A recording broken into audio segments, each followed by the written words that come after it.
In this video, I'm going to show you how to create a table of contents in Word quickly and easily, so your document looks more professional and is much easier to navigate.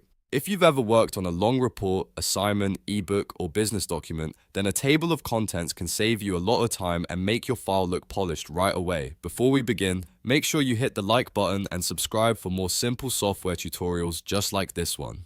Alright, let's jump into Microsoft Word. The first thing you need to do is open the document where you want to add the table of contents. Once your file is open, scroll to the page where you want the table to appear. Usually, this is right at the beginning of the document after the title page, author page, but you can place it anywhere that makes sense for your layout. Now click on the exact spot where you want the table of contents to be inserted.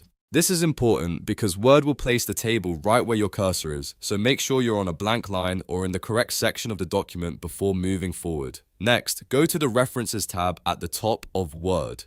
This tab contains the tools you need for citations, footnotes, indexes, and, of course, the table of contents. Once you're in the References tab, look for the Table of Contents button on the left side of the toolbar. Click on it and you'll see a drop-down menu with different built-in styles. From here, choose one of the automatic table options. These styles are the easiest way to create a clean, professional table of contents because Word will automatically pull in your headings and format them for you. As soon as you click an automatic style, Word will insert the table into your document. If your headings are already formatted properly using heading styles like Heading 1, Heading 2, and Heading 3, Word will instantly build the table of contents for you. It will list your sections and page numbers automatically, which is exactly what makes this feature so useful. If you later add more content or move sections around, you can refresh the table so it stays up to date. If the table doesn't look the way you want right away, don't worry. You can always click into it and use the options in Word to update or customize it.